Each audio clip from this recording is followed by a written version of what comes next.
The Honorable Silas Muhammad. Let's look at him once again. Yes, sir. Very wise. Yes, sir. Yes, sir. Yes, sir. You know, our people, we have them out there. I don't care what you say, we still not gonna get it. Yes, sir. Doubting Thomas. Sound just like that slave. That big pistol up to his head. Yes, sir. Greetings, Madam Chair, Madam Gay McDougal, experts, country representatives, scholars and minorities.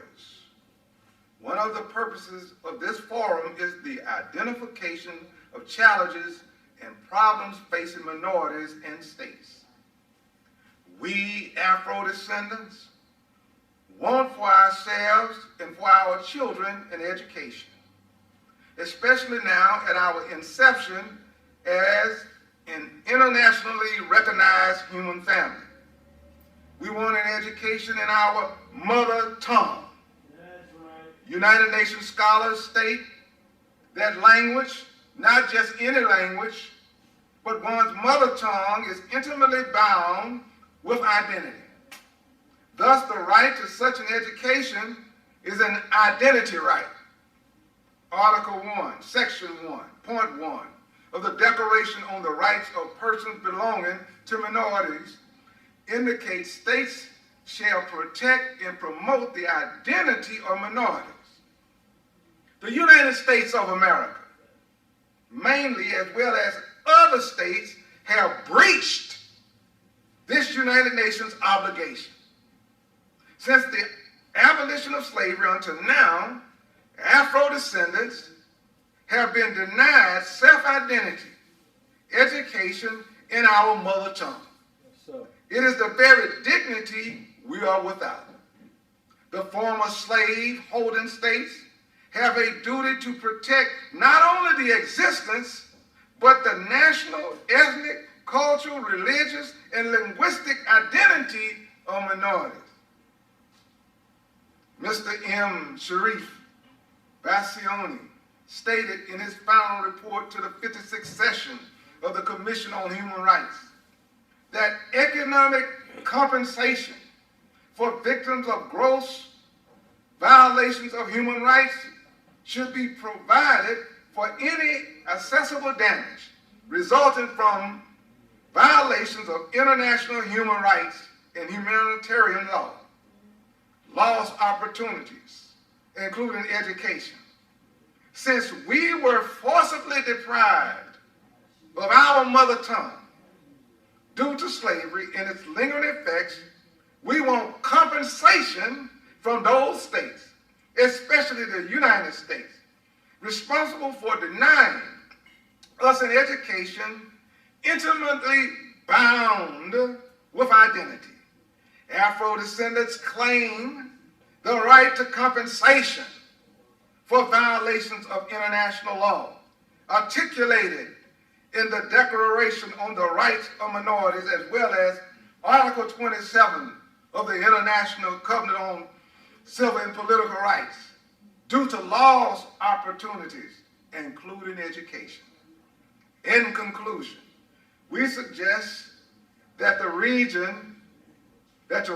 forum for Afro-descendants start under the auspices of the former working group on minorities.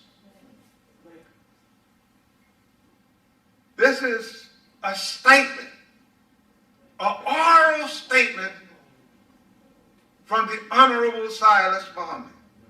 yes, sir. He's our champion, Yes, sir. your champion. Yes, sir. And the only thing that you got to do is unite under the umbrella of the Afro-descendant government. And let's bring this white boy to justice. Yes, sir. Do you hear me? Yes, sir. Our ancestors was not only brought to America on a ship called Jesus, Listen. they were brought to America on a ship called John the Baptist.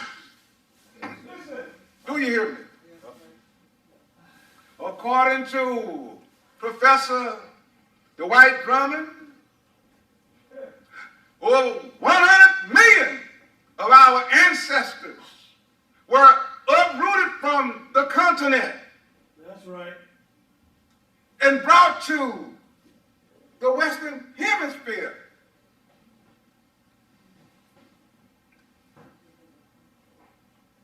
By the end of the Civil War, only 25 million remained in the Western Hemisphere. What happened to the other 75 million? What happened?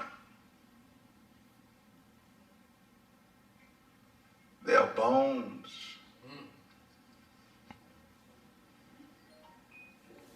is in the soil. Yes, sir. In this Western Hemisphere. Mm. Their bones at the bottom of the Atlantic Ocean.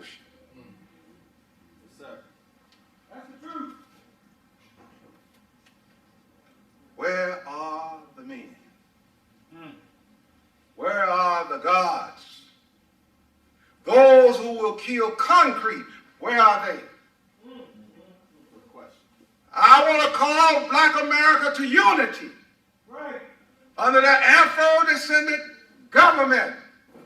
Come under this umbrella like the Jews when they met in 1951.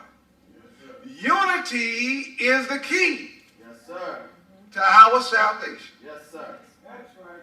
For you never will be equal with the white man in America. That's right. Have you ever seen a slave equal to his master? No, No, sir. sir. So you are going to have to do something, black man. Yes, sir. I understand that thousands of Syrians is coming to America. You was crying about the Hispanics coming across the border, taking jobs. Now here come thousands of Syrians that's supposed to come to America. So you know you're going to be crying. So black man, you better stand up and do something. Or else you're going to have to speak Spanish. You're going to have a Spanish master.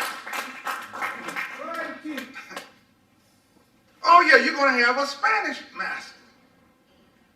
What are you going to do? That's the question.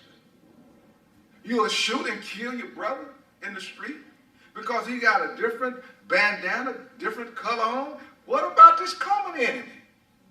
What about him that placed you in him in the same condition? That's right.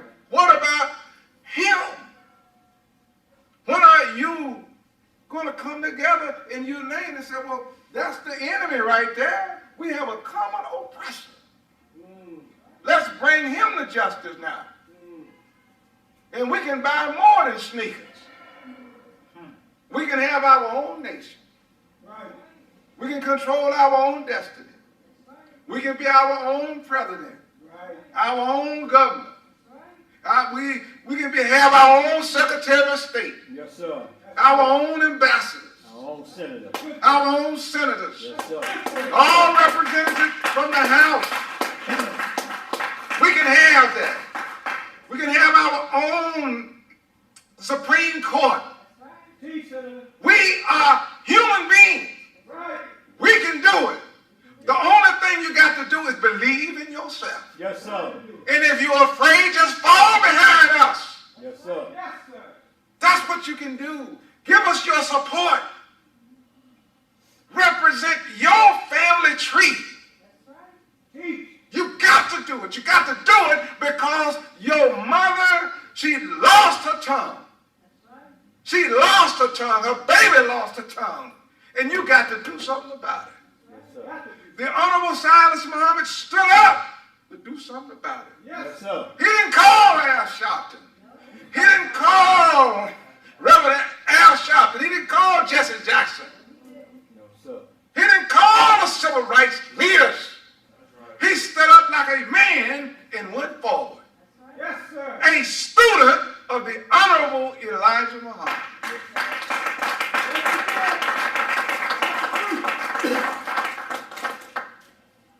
Suppose all the trees in the wilderness of North America were human beings and had human emotions. Suppose the trees could testify about all the murders, all the forced mixed breeding and rape, all the lynching, all the injustice, and all the evil and wrong ever done to black people for 310 years. Long story. Suppose the trees start crying uncontrollably after witnessing the worst crimes ever recorded in human history. Yes, sir.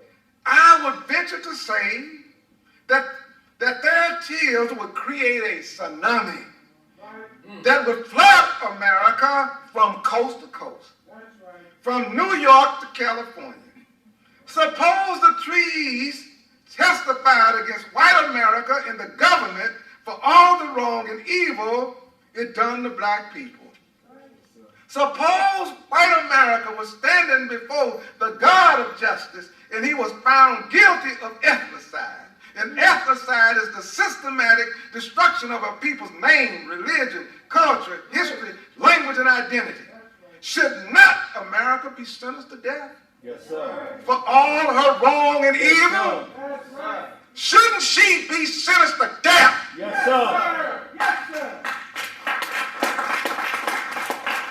White America, you got to own this. You got to own it. You got to explain why 40 million Afro-descendants are here in America. Good point, Minister. Good point. What if a doctor told you that you had 1 in 40 million chances to live? What would be your reaction when a people has been a victim of ethnocide, their memory has been erased? The damage that has been done to the minds of black people is devastating. For example, only one person, one human being, one Afro-descendant out of 40 million Listen. was able to make it back to his ancestral village in Africa. Look at that damage. Only one out of 40 million. Yes, sir. That was Alex Haley. Only one. Yes, sir. This white man had us trapped. He had closed every avenue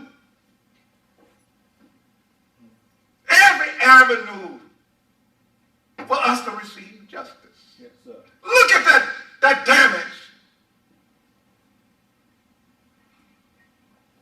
After researching for 12 years, Alex Haley was able to make it back to his ancestral village in Africa. Professor Zaki Amir, who lives in China, told me that he interviewed Alex Haley. He asked him why he didn't change his last name to Kente after his ancestor Kuta Kente. You didn't think about it. Professor Zaki said that he had a look on his face like he never thought about it. Look at that tremendous damage Yes, sir. to the psyche. Yes, sir. What this white man did to us. He erased our memory to the extent that we don't even know what country we come from in Africa. No desire. 55 countries in Africa. If you got on an airplane tomorrow, you wouldn't know what country to go to. Look at that damage. Yes, sir. I know it's so natural to you that you just can't see it. Out of the 55, now where you going? You tell me with your bad self. You know everything else. Do you know what country you come from? If you don't know what country you come from, that's proof that you are damaged. And that you should come and join with us. Right. And let's bring this white man to justice.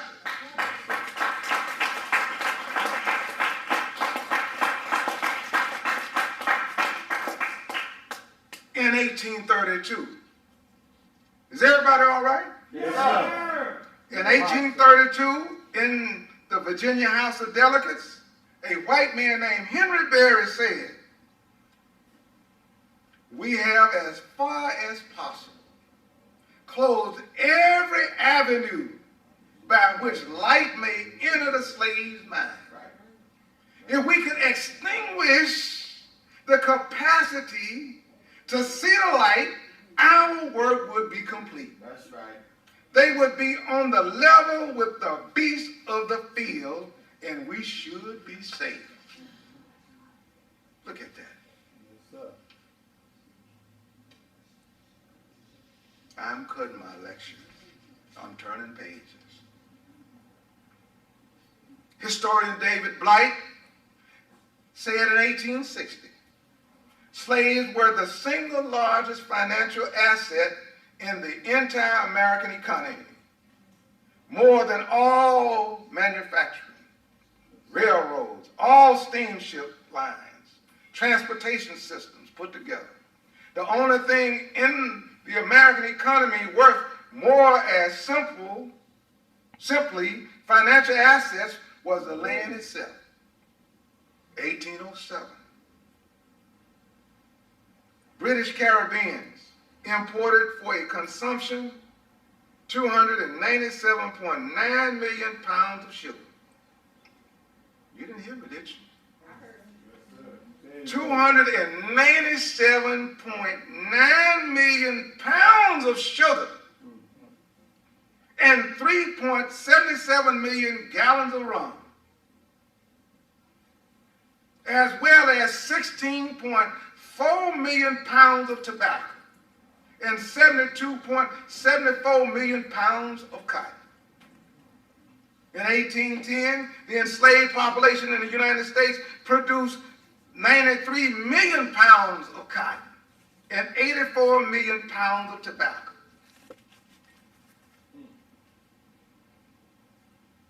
It is estimated that the slaves put in 2.5 billion hours of labor. And you mean to say you don't need no reparations?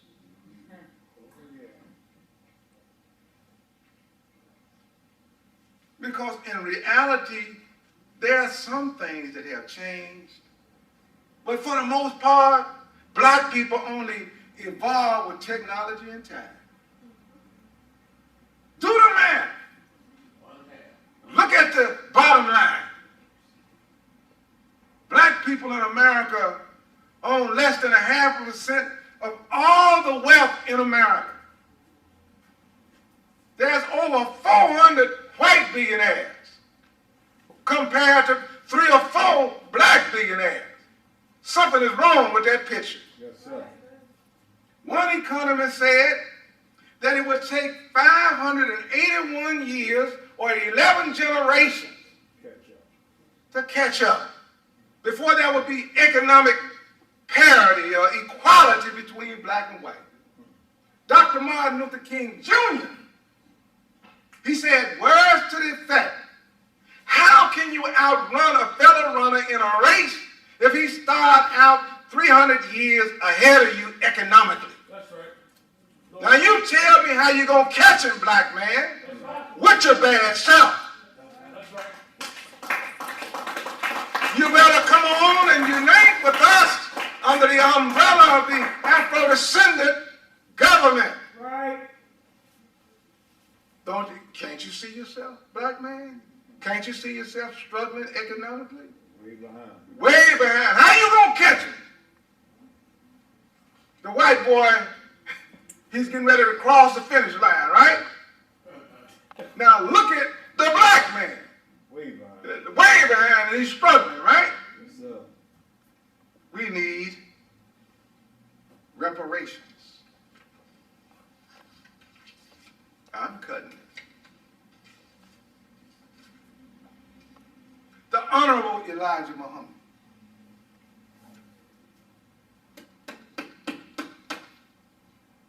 said that there was going to be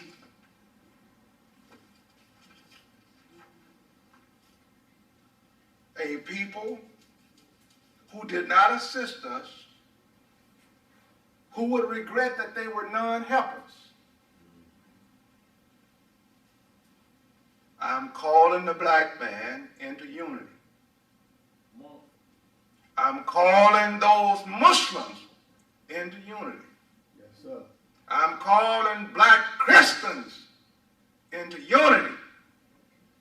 I'm calling black people in general into unity, to fall up under the umbrella of the Afro-descendant government so we can go forth and bring America to justice before the world. Yes, sir. All in. Yes, sir. The Honorable Elijah Muhammad said the people will regret that they were non-helpers to us. I tell you a truth that is bound to materialize.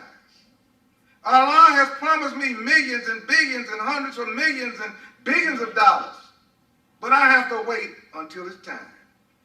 He will release it certainly on time. He doesn't have to go somewhere and borrow it. It's here in America. If it's here in America, black man, let's go get it. That's right. Let's go get the reparation. He goes on to say, in past history, you will find when Allah was angry with the people, he always destroyed that people and took their wealth and gave it to the poor. Aren't we poor? Yes, sir. Right. The God of justice is on your side. How can you lose? God never lost a battle, nor fought to a draw. That's right. We're going to be the winners in the end. Yes, sir. And the white man have used a science of divide and conquer on you and me. Yes, sir. He knows that when my Christian brother unite with me, and my Hebrew Israelite brother unite with me, he got trouble on his hands. Yes, sir. When the Crips and Bloods unite and start talking about reparations, he got trouble on his hands. Is that right? Yes, sir. If the dope dealers on the street corners turn around and unite under the umbrella of the Afro-descendant government, Got trouble. he got trouble on his hands, right? That's right. When the black man that's locked up, that's incarcerated, start calling out the name, chanting the name, long live Muhammad, silence Muhammad, he's going to be in trouble. When the name silence Muhammad, he's going to be in trouble, right? Yes, sir. When the Afro-descendants in Haiti start calling out the name silence Muhammad, he's in trouble. Yes, sir. I bear witness. I want to talk to my people now. Yes, sir. When this videotape go out on the World Wide Web, I want to show them why they should stand up and demand justice for themselves. Yes, sir. Andrew Hacker published a book in 1989. Two nations, black and white, separate, hostile, and unequal. In this book, there's a chapter called Being Black in America. Andrew Hacker was a professor at Queens College. And one day, Professor Hacker posed a question to his white students. He asked them, and I'm paraphrasing, or he wanted to know whether or not those white students knew the value of their whiteness. Professor Hacker asked them, what would you do if you turned black at 12 midnight and remained black for 50 years? The white students responded, I want $1 million for every coming black year. I want $1 million for every coming black year. Listen. I want a total of $50 million. Now these are white students. White students who are not suffering from the lingering effects of slavery, whose ancestors were never enslaved. There you have a people who can speak their language, a people who have their human rights. And they are saying that I want a total of $50 million in reparations compensation. That's what they said. So what do you say, black man and woman? Since you are suffering from slavery's lingering effect, how much do you want? Good question. Now you're going to have to answer that question. How much do you want? Twice that amount. Your white counterpart said that they want $50 million. If they're going to be black, that's what they're saying. If I'm going to be black, I want all the hell the black people be catching. I don't want to live in no crime-ridden neighborhood. I want to send my children to the best colleges and universities. I want a nice home. I want to live in a nice community.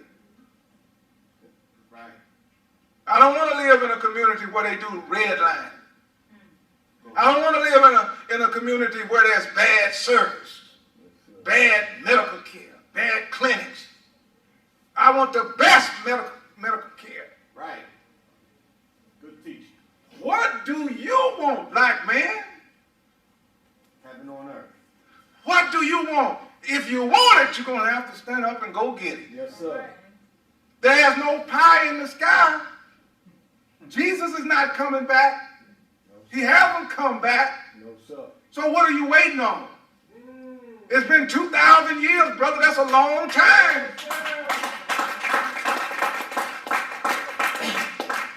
The Honorable Elijah Muhammad is not coming back, black man. He been gone for 40 years. Right.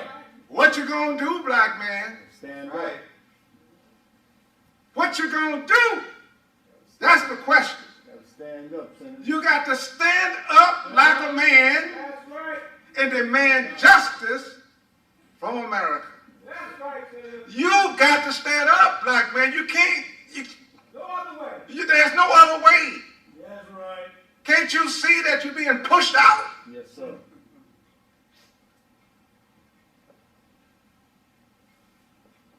And if you don't stand up, black man, you're going to suffer. Yes, sir. Because we're going to leave you right here in America. Yes, sir. That's the chastiser. That's the equalizer right there. Yes, sir. Equalizer. Now, when you look at that picture, you might say, well, oh, those brothers crazy. No, we ain't crazy. You crazy. You don't want justice for yourself? You must be crazy. Looking at you, you don't want justice. Somebody hit your car. You say, oh, don't worry about it. The guy jump out the car. Oh, my bad. And he just drive off. Something wrong. Something wrong with that. What are you going to do, black man? The white students have already said what they want.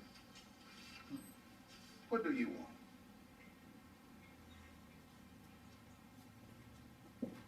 You've heard of Freddie Gray, right? No, in Baltimore. In Baltimore. In the community, in the 7th district where Freddie Gray was born, or was raised up,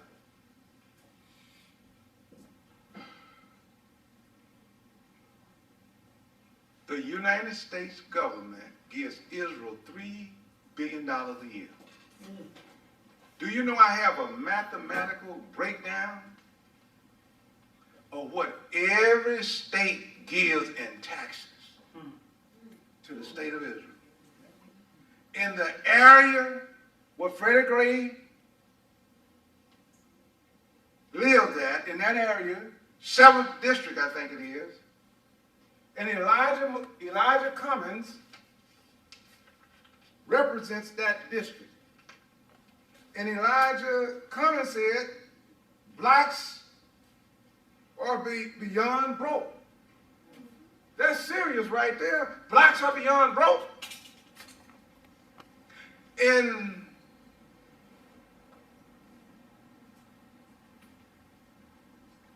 they have a breakdown for the state, the county, the city, and the district.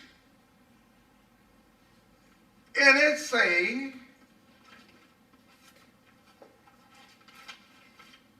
that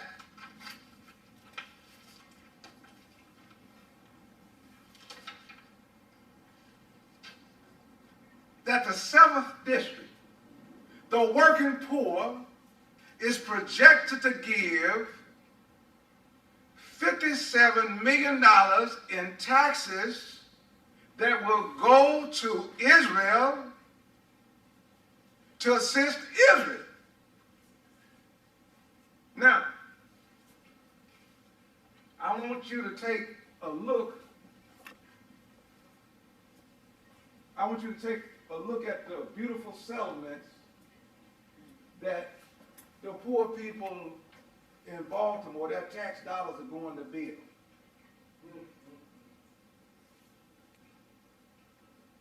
Look at that. Now let's take a look at the. Here, can you switch it, Corinne? Yeah, let's see what they living like in Baltimore. Yeah. Now look at these settlements.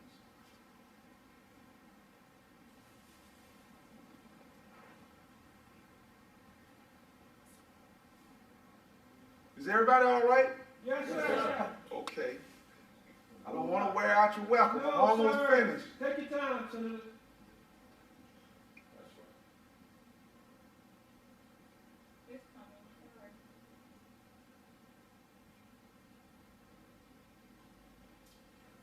Oh, while it's coming up, I want to say this. There was an article that came out in the Washington Post, and it states that Baltimore youth have it worse than those in Nigeria. Look at that.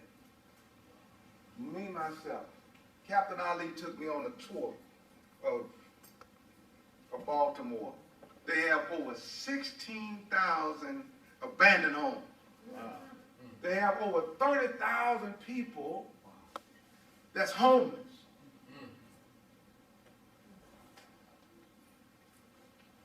Well, if she can, I wanted to show the homes there in Baltimore and show the injustice that their tax dollars is going, to help pay for military aid and to build settlements for the state of Israel. Isn't that something? Yes, sir. If you can't get it, don't worry about it. Brothers and sisters, I didn't overextend my stay from this ride. No, sir.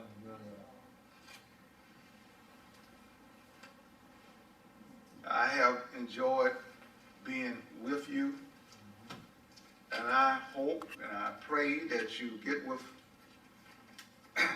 Senator Al-Islam here in Philadelphia.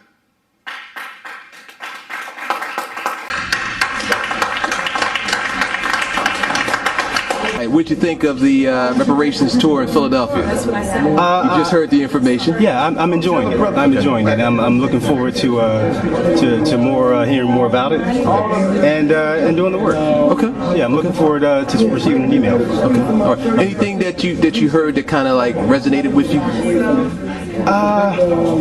Everything. Okay. Everything. This is something that we need. Right. You know, I mean, we need reparations in order to rebuild our communities. Okay. You know, as a result of what's happened over the last 400 years. So, yeah, I'm with it in mind and spirit, and I'm looking forward to some changes. Okay. Great. It's long overdue. Exactly. I was getting ready to say it. Yeah. Yeah. Mm-hmm. Yeah, it's long Absolutely. overdue. All right. Thank you so much. All right. Just wanted to just ask you. You know, you've attended the reparations tour conference today. What was your takeaway from it? It was very informative, brother. This is information that all our people need to hear. And I'm very thankful for the opportunity through Michael Cord program to move my schedule around here to come down. It's very power-packed with a lot of information and good research material here. And this is what we need. Information is power. And we need the power to free ourselves because no one's going to do it. And I just praise the authors and people who put this tour here to Philadelphia, so gave us the opportunity to share in this information and the good work that's being done. All right, great. Thank you, sir. All right. Sister Salia, just wanted to, you gave a little bit of information about the Afro-descendant youth. I know you didn't get a chance to really get in depth about it, but can you just talk about just kind of the history of it, how did it get formed, etc., and what's the purpose of it? And it's in reference to AYN Global? Yes. Okay, so AYN Global is an organization I created. It's called Afro-Descendant Youth Network Global. And the purpose of it was to basically just have a youth perspective on what's going on with the reparations movement, and not just human rights reparations, but just more so just things that go on within our demographic ages between 13 and 30. So that was the purpose of me creating it, to reach out with other Afro-descendants around the world who share a common experience and cause who are young, and we wanted to have a youth perspective because we will be the inheritors of the government.